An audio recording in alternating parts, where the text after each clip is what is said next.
Namaste everyone, and welcome to the Wednesday Anchor the Light meditation. So before we start, let's ask for blessing, shall we?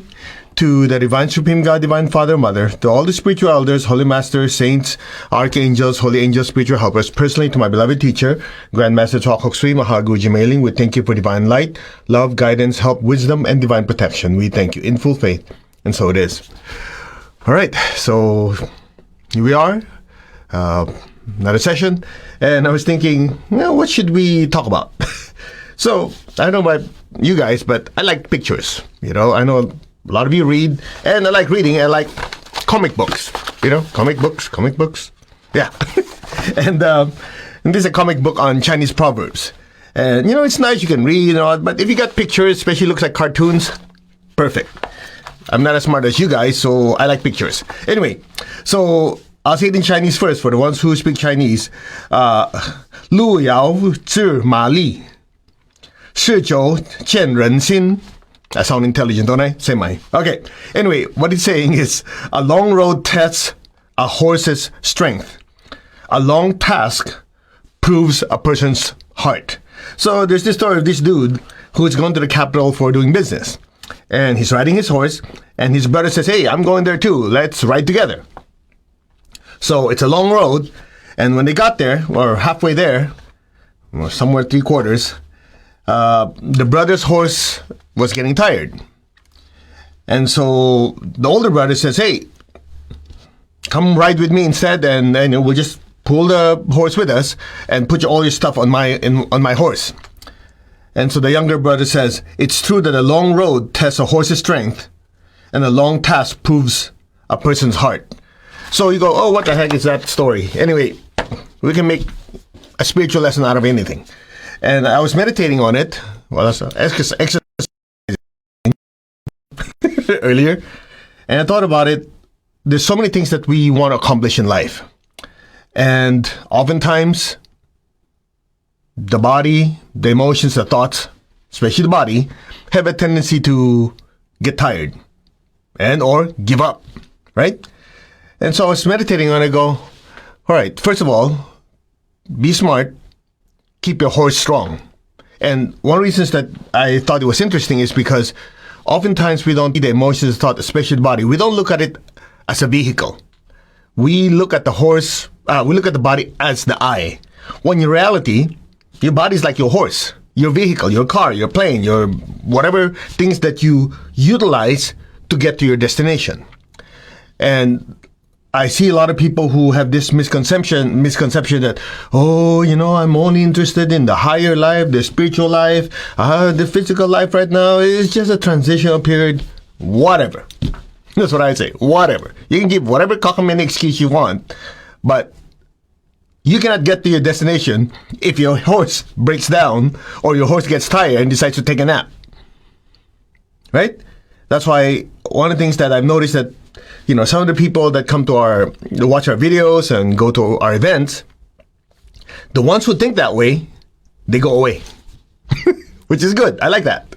But the ones who are serious about saying, I need a balance here. There's yin and yang. I see you try to take care of your body, and I like to do that too. And so I noticed that it has a kind of sifting effect of the people who are achievers. They want to succeed in life with their finances, with their relationship, with so on, so on, so on. At the same time, they want to have the inner peace and the stillness simultaneously. Those are the people who are left. And those are the ones I'm talking to.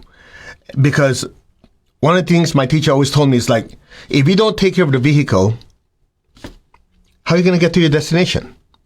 And so I'm very, very blessed, very grateful that working with Tony Robbins, he's one to kind of go, oh, let's do this, right? At the same time, in our private conversations, he would say, these events, especially before the pandemic, he was flying all over the place. He said, oftentimes when his body's really tired, he goes like this, he goes, this body, I've really put it through the ringer here. And I'm looking at him and go, you got a guy who is like, come on, let's do it, right? But deep down, in our private conversation, he still refers to his body as my body. He doesn't say I. And when I heard that, I go, that's refreshing. That, somebody who's like onto achieving, making money, and this, deep down, there's a spiritual component. And I was very happy to see that because, for the longest time, if you've been with us on all our videos and everything, that is the main precept that you have to live with, which is what? I am the mover of the body, the creator of the feelings, creator of the thoughts. And oftentimes when we get in trouble, it's because we forget that.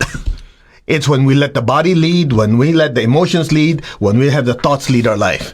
Now, I know some of you are saying, because you came from Tony Robbins' events, you go, yeah, but he said emotion is your life. You have to understand something. And I'll repeat this again, over and over again. Just like using the horse, right? Just imagine you have 3 horses. You have the physical, the first horse represents the physical body. The second horse is your emotional or astral body. The third horse is your mental body. So all 3 are your vehicles or your instruments. You're the charioteer. The reins is your spiritual cord, the spiritual connection. So the soul is always trying to control these horses to go in the direction that he or she wants. Now, here's the problem.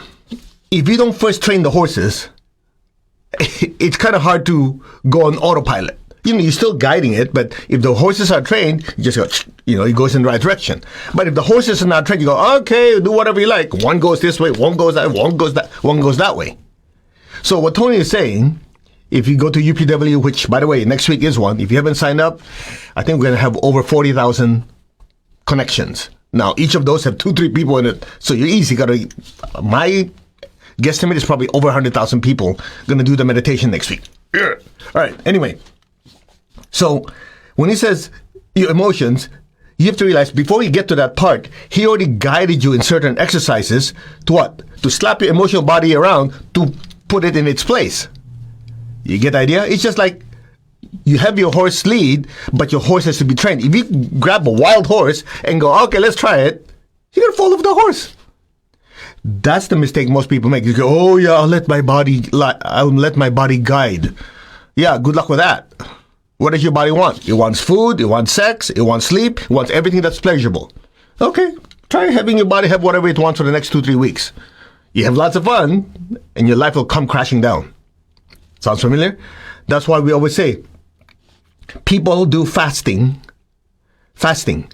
Most of the time, the first thing they thought of is, I'm going to fast to do what? So that to detox the body, to lose weight. But for you, the spiritual practitioner, that's good. But the deeper meaning of fasting is to tell the body who's boss. Because the body wants to eat, right? We want to stuff our faces, especially with things that are not good for us. So by saying, okay, you will not eat for X amount of time, you're telling the body, you behave. I'm in charge of you. What's the first thing that happens? All of you who have fasted before says, yeah, man, the toughest one is the first few days, especially the first day. Yeah, because you're trying to tame a wild horse. So if your horse is not trained, it's like, of course he's going to complain. But you notice by the 3rd, 4th day, the horse says, okay, I guess you're the boss. Are we communicating here? So, God willing, you can listen to me for another how many thousands of times. The deep lesson is always going to be the same. So if you're tired, too bad, go away. But the deeper teaching is always who is boss in your life. I know something, yeah, Jesus the boss in my life, God, Buddha, whoever you pray to. I get that. But you have to realize one thing. Who is listening to these great beings, these great teachers? It's the soul. So when you say, Jesus, if you're a Christian, you say, oh, Jesus is in charge of my life. Yeah, in charge of who? The soul. The soul first has to listen. Then the soul makes the body, the emotion, and the thoughts go in that direction. There's an interface, the interface. That's the mistake of a lot of people. Oh yeah, God runs my life and this and that. Good, I completely agree. The question is the interface working? If the soul does not have control of the body, the emotions, and the thoughts, you can be connected to God, but your body, emotions, and thoughts will go all over the place. Sounds familiar? That's why the deepest teaching in religion is to first know who you are. Otherwise, you'll be stuck with the rituals. You'll be doing this, doing that, doing this. You don't know, why am I doing it? I don't know. I was born into this religion, and so I'm doing it. And then at some point, what happens? You go religion hopping. But once you know the deeper essence, then you get to see the beauty and the richness of your tradition. That's why in Pranic healing or Hattic yoga, I remember my teacher would always say, if you're a Christian, you're a Muslim, you're Jewish religion, Buddhist, whatever, Hindu, when you come into these spiritual teachings, you go away a better version of that religion. Because now you get to see the inner essence that, oh, whatever the religion is, I am the spiritual self, taking these spiritual teachings, living it, and manifesting it in my life. Just like fasting. I remember being Catholic in the Philippines. You have fasting, you have, what do you call this thing? Abstinence, right? Lent is coming up before Easter. Remember, you're supposed to abstain from this, a bunch of other things. I used to think that was for punishment. Because we grew up, I don't know about Catholicism in your country, but in the Philippines growing up 30 years ago, everything is about guilt. At least at that time, it's like, you did this, you have a sin, you have to go to confession. Man, I was in that box so many times that priest was getting tired of me. You again? Bless me, Father, for I have screwed up. I have sinned. You get the idea? Then later on, I realized, after meeting my teacher, he says, no, you don't understand. It's not there to punish you. The purpose of abstinence is to control the desires of the emotions, and to control the mind jumping all over the place. And of course, ultimately control the body. So when you abstain from certain things, these are the tendencies, what the body, the emotions, and the mind wants. So if you temporarily, for 1 week, just keep them away from you, you are allowing yourself to be able to control these urges of the body, the emotions, thought. It's just like each of the horses want to go somewhere. So for this interim time, you're training them, do this, don't do that, do this, don't do that. So at some point, the horse will say, okay, I might as well stop fighting because it's useless. Then they start to follow instructions. Are we communicating here? So true spirituality is really first and foremost knowing who you are and what are your instruments. What's your horse, your cow, your whatever you ride on. If you ride a hippo, okay, what's your hippo? Your elephant, who cares? Don't get stuck with the form, try to understand the essence. And so when I was reading that story, I said, ancient Chinese proverb. It doesn't have to be ancient. It's common sense. When you cannot really understand who's the driver and who's the car or what is the car, then you cannot have order in your life. And so when the body gets tired, you drop everything. Sounds familiar? When in reality, it is the body that's getting tired, the soul never gets tired. Of course, if you're smart, you say, I'm going to do whatever I can to keep my horse healthy, strong, excited, right? So I can get to my destination. Eat right, rest well, and that's another thing that I'm going to talk about, which a lot of you probably won't like to hear. Yeah, I was told if you're spiritually advanced, you don't need sleep. You're absolutely right. The question is, are you there? Are you that advanced? If not, let your horse rest. I hear people like, oh, I'm so advanced, I only need sleep. And you look at them, it's like, oh, yeah, right. Your horse can't even get out of bed. It's like this, and you're so advanced. Yeah, right. Pure nonsense. It is true, when you get that advanced, your body doesn't need as much rest. The question is, are you there? People like throwing out this, oh yeah, I heard this and that. Yeah, right. Are you there? It only happens, if I'm not mistaken, again, I could be wrong, if there's already continuous consciousness. If the soul is conscious whether the body is asleep or not. I'm not there yet, so I'm going to enjoy my body sleep. If you're there, well, okay, go enjoy yourself. You get my point? You see, sleep has certain advantages. Number one, since your body's not moving around, your chakras can metabolize prana to be able to recharge the body because you're not consuming much of it. Number two, when the body sleeps, you notice I'm not saying I say when the body sleeps, the soul, part of the soul, can go traveling, go do service, and go study. That's why I said, if you have continuous consciousness, so whether the body's awake or asleep, your soul can be doing its work. But most of us can't even control our life when our body's awake, let alone sleep. Get the idea? So that's why sleep is important. Now, of course, within reason, you don't want to sleep that 20 hours a day, then you're completely useless. But the body needs a certain amount of rest. Okay? I know some of you don't agree, and I could care less because it is what it is. I've heard so many people, oh yeah, I'm so advanced, I don't need sleep. I go, oh, really? Yeah, that's why you can't get anything done.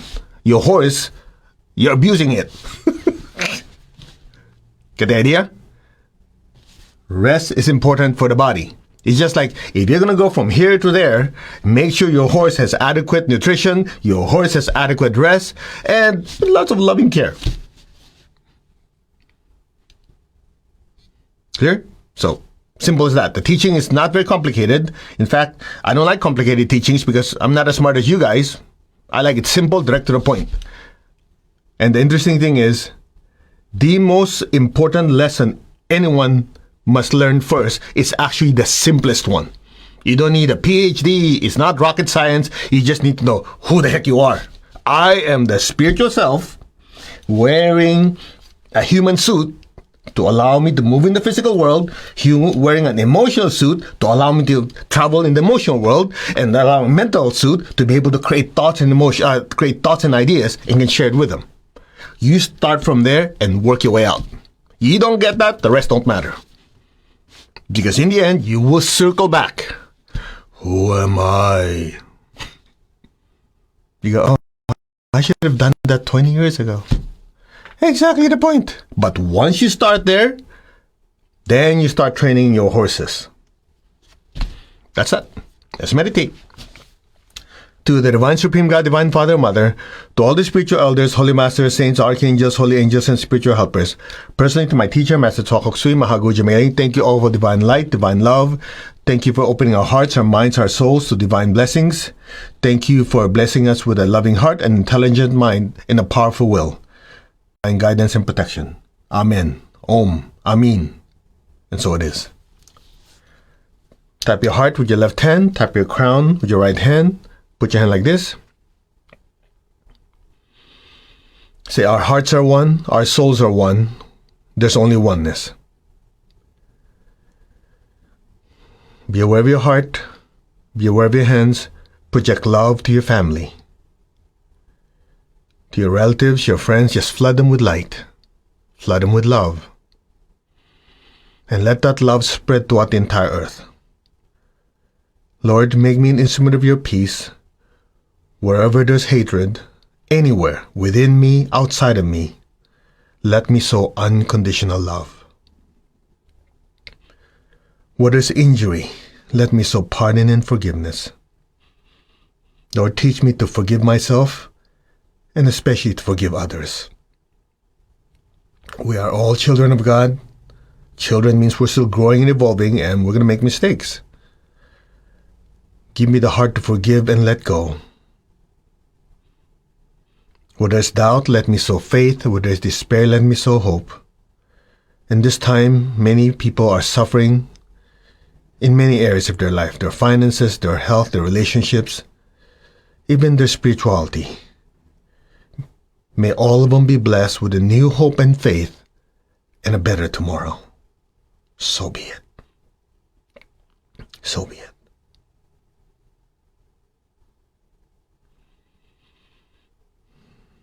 Where there's darkness, let me sow light. Darkness in spirituality means the absence of spiritual light. That light is the real you, the spiritual self, a being of light. May all be blessed with spiritual light and the realization that they are a being of light, the soul, having an earthly experience. And where there is sadness, let me sow a tremendous amount of joy. Our hearts are one, our souls are one. And in this oneness, we allow ourselves to be simply channels and pipelines to bless every person, every being on earth with peace, with love, with a spirit of forgiveness and reconciliation, with hope and with faith, with light and lots of joy. So be it. So be it, and so it is.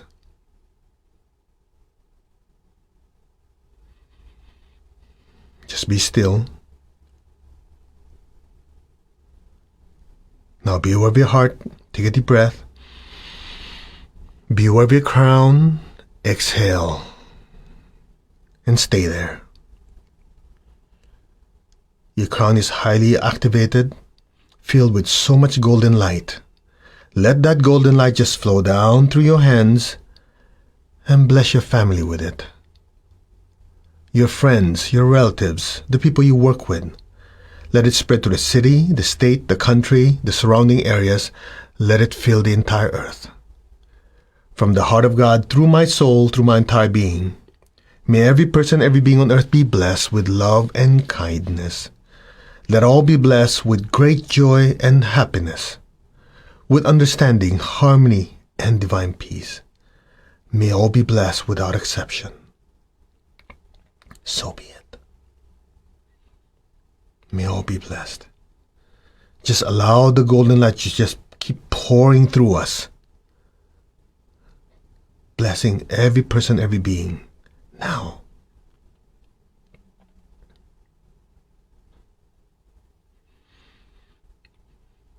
Now be aware of your heart, be aware of your crown simultaneously. Take a deep breath. Exhale, imagine beautiful golden light pouring out of our hands, even brighter than before, filling the entire earth. Let it pierce through the atmosphere. Fill the land, the sea, the air, the people, the animals. Flood the entire earth, inside the earth. From the center of the heart of God, through my soul, through my entire being, may every person, every being, in every dimension, every direction above and below be blessed with God's unconditional love and kindness. Let all be blessed with inner peace, inner healing. For many at this time, physical and financial healing and relationship healing. Let all be blessed with understanding, with harmony, with goodwill, and especially the willingness to do good. Let all be blessed without exception. So be it. Blessings be to all. Just be still. May all be blessed. So be it. Be still, keep your tongue on your palate. Just let the blessings flow through us in the form of beautiful golden light. Just flood the earth. Let the blessings flow through us. If you have family members, you have friends who are going through challenging times, bless them with golden light. If you know anyone in the world that's encountering challenging times, difficult times, flood them with golden light. There are people who have been affected by the pandemic, directly or indirectly. Flood them with golden light. See their situation improving massively. Bless different parts of Texas. They're still going through difficulties with water, with electricity, with money. Flood the air with beautiful golden light. See the people who are having issues with their water, with their finances, getting the help they need and radically changing their life for the better. May all be blessed without exception. So be it. We are one. And in this oneness, we humbly ask to be instruments and channels lines to bring God's unconditional love to every person, every being in the entire earth. So be it. So be it. And so it is. Now lower your hands on your lap. Keep your tongue on the roof of your mouth. Imagine a beautiful golden sun, a golden star, floating a few inches above your head. Be aware of the love within your heart. Send a stream of love from your heart up to the crown and into that golden sun. And stay there.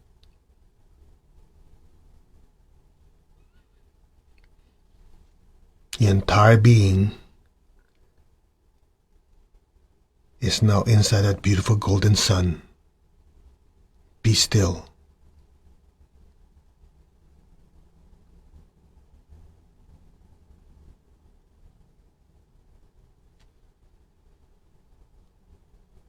Om.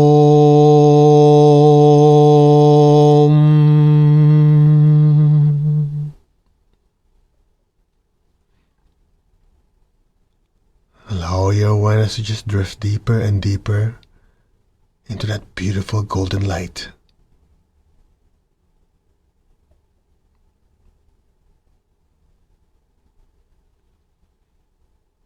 Om.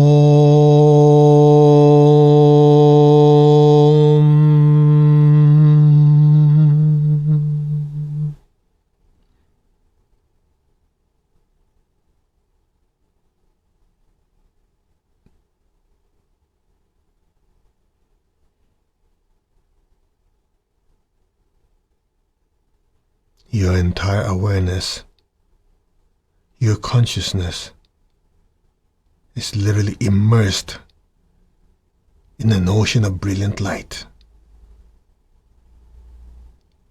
Just let it happen.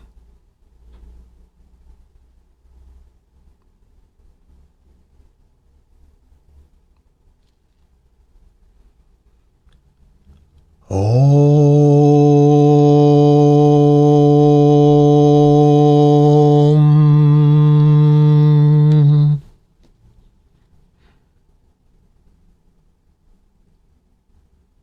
Be still and let go, and just let things be. Now, any sound, any noise you hear will just gently allow you to naturally drift deeper and deeper into that golden ocean of light. Now,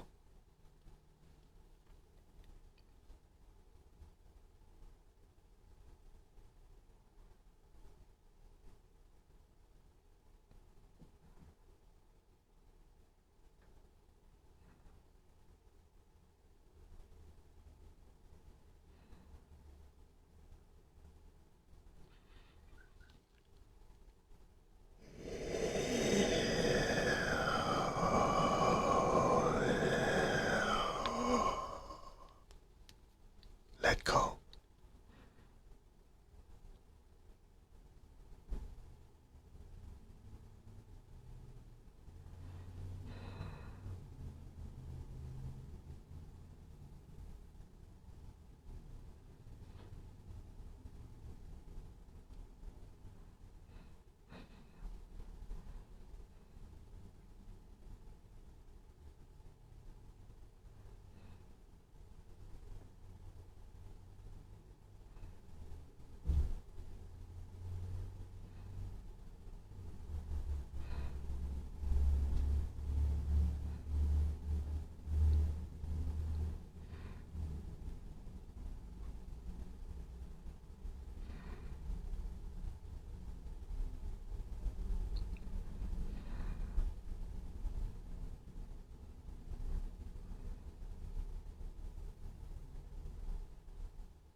Gently,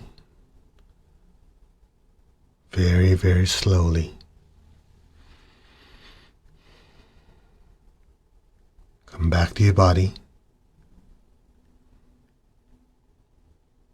Gently move your fingers, move your toes. Very gently and slowly raise your hands in blessing. First, imagine all the people you love in your life. Fill them all with lots of golden light. May all of them be blessed with good health, with happiness, with abundance and prosperity and spirituality. So be it. Just saturate them with golden light. May all be blessed, so be it. Now just picture the people you know who are going through challenging times in their life, or places in the world that have calamities, or people are suffering from whatever they're going through. At this time, many people are being affected by the pandemic, either directly or indirectly. Flood them all with golden light. You can also flood Texas, the people who are affected. And whatever part of the world that you know are going through difficult times, flood them with golden light. Let there be divine mercy, divine healing. So it is. So it is. Now aim your hands down into the earth. Be aware of your hands, your feet, and the base of your spine. Flood the earth below you with golden light, and verbally repeat after me. Let our beloved Mother Earth be blessed with divine light, divine love, and divine power. Let our beloved Mother Earth be healed, regenerated, and revitalized. Blessings be to beloved Mother Earth. So be it. So be it, and so it is. Now keep your tongue on your palate. Just be still. Just let the golden light flood the earth below you.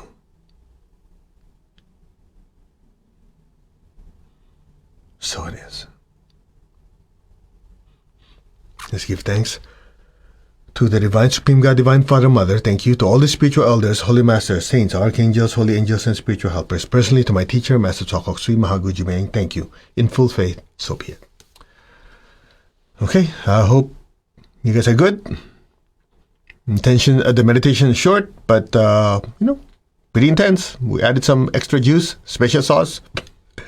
All right, so we will see you in 7 hours and 25 minutes tonight for the Anchor the Light. By the way, just as a reminder, this Friday, we're having the full moon meditation. Okay, it's the evening one. We're going to have the ancient teachings in Buddhist tradition called the 5 hindrances to spiritual mastery. And, you read up on it. It's a big, long teaching. We'll just look at it from a different viewpoint from traditional Buddhism. We'll look at it from the soul's viewpoint. Okay? It has touched me a lot. I've learned a lot from it. So you're all invited. That's going to be the 6 p.m. Anchor the Light. The morning one is going to be the prosperity healing. Okay? So you guys get ready. Anyway, we'll have a meditation tonight, but just in case, for whatever reason, you need to be reminded, it's this coming Friday. The morning one, the 10 a.m. one, California time, is going to be prosperity healing. And the evening one is the full moon meditation. Okay? And also, as we always do, I want you to have your goals and projects and whatever you want blessed ready, so that after we do the meditation, all of us are about to explode with all this energy, right? We're going to project all that energy to our goals and wishes, in addition to blessing the people in need. All right? And one last thing, I'll go ahead and put a link again to the 2 organizations that we directly support. Of course, there are many out there that's helping Texas. A lot of you are from other parts of the world. You don't see it, but we have students and people who live there, and they've reached out to us, and it's not easy. Imagine not having water for 4 or 5 days. They didn't have electricity for who knows, same thing. So they have challenging times. And so Love for Humanity and Save Us Circle, these 2 organizations are started by our students. They're non-profit, and all the money after, accounting, whatever, all goes towards helping people in need. Okay? So we'll put the link here later, or you just look for Love for Humanity. I think Save Us Circle, SEVACRRCL, Circle, circle, the round thingy, okay, .org, or you can just look it up. I'll do my best to put it there. So other than that, namaste everyone. You have a fantastic day, evening, wherever you are. God bless, and live super energized. We will see you in 7 hours.